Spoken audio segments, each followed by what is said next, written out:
Okay, so once you're finished mapping, you have an alignment file, which is called a BAM or a SAM file. And basically, that has each gene with the specific location. Now, because I'm looking at mRNA and the total transcriptome or the total genome, coding genome, what we're going to have is a mix of non-coding sequences and mRNA sequences, which means that I have microRNA data in my data.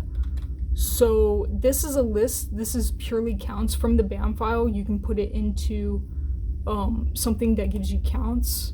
I'm gonna not mess up my sheet. So this is counts. These are all of the genes that we, oh, that's not good. There we go. These are all of the genes that we saw previously as being on the chromosome. These are now just the counts that are derived from the BAM file. And if I just do a search for MIR, MER is, let me see. Okay, so MER usually denotes microRNA, especially in this annotation. We can see we have a count of 28 for this, a count of 5 for this one, 3 for this one, a lot of zeros.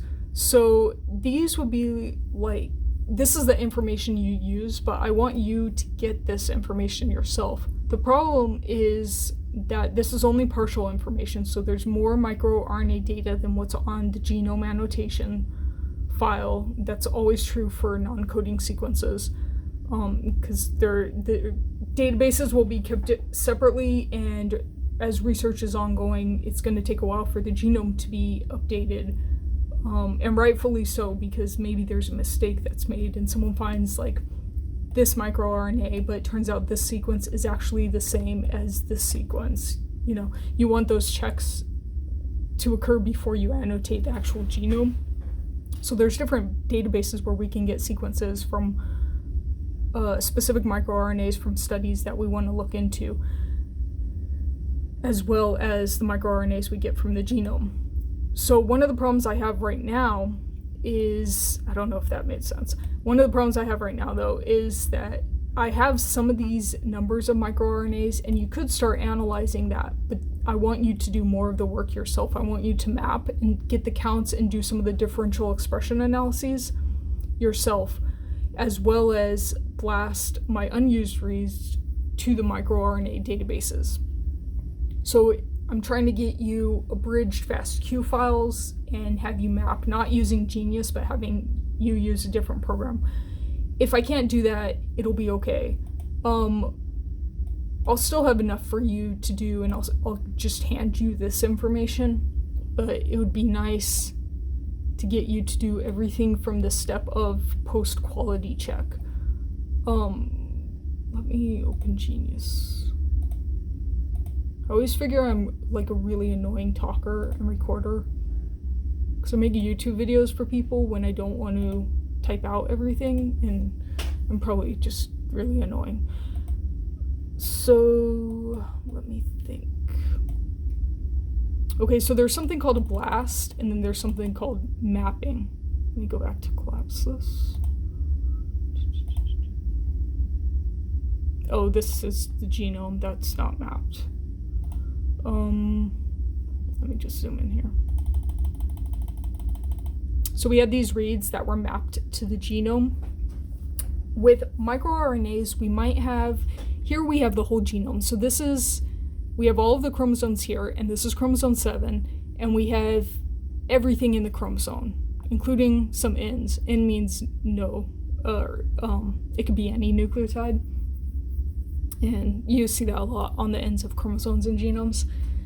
It's really hard to sequence some of the repetitive stuff and the non-coding stuff in genomes, so you will pretty much always have ends. And the numbers of how many genes there are always changing, and it's always going down. Maybe not always, but generally it goes down. Like when I first started school, there were maybe 45,000 genes, and now there's like 30-some thousand.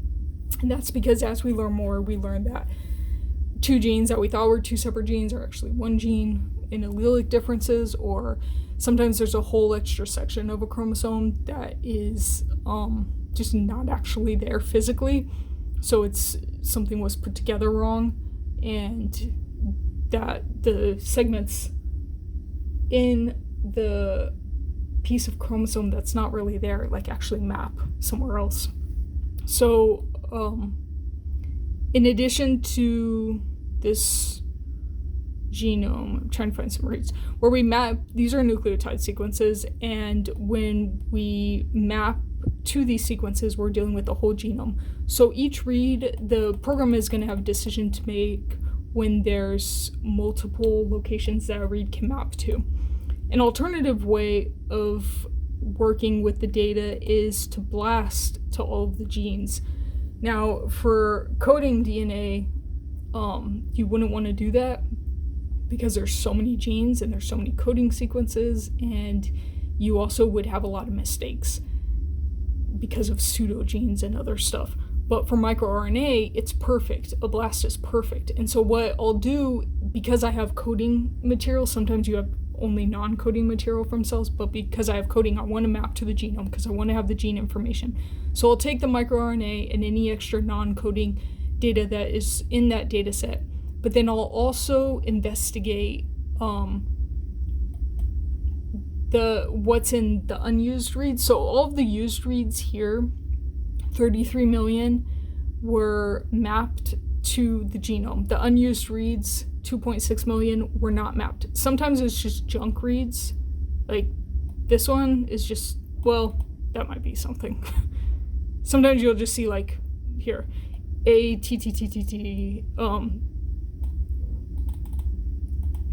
that's likely a junk sequence.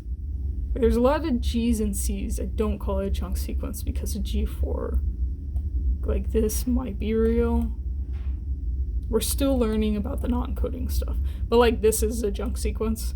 You don't need to know that by eye, but basically all of the unused reads are either junk sequences or the reads that represent something in biology that we haven't discovered yet or that's not annotated to the genome. So some of this is likely microRNA.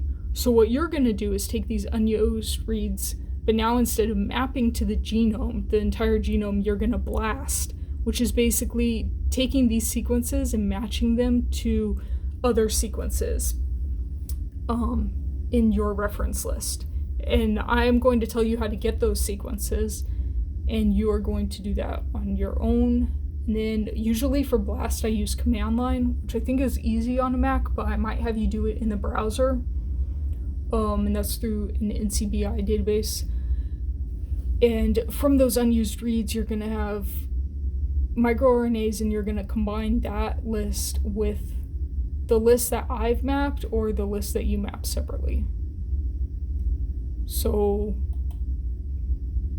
the way BLAST works too is it still works on the k-mer basis. It's just smaller k-mers. So it might work on it might start with 6 and then just match. Let me think what else. Okay.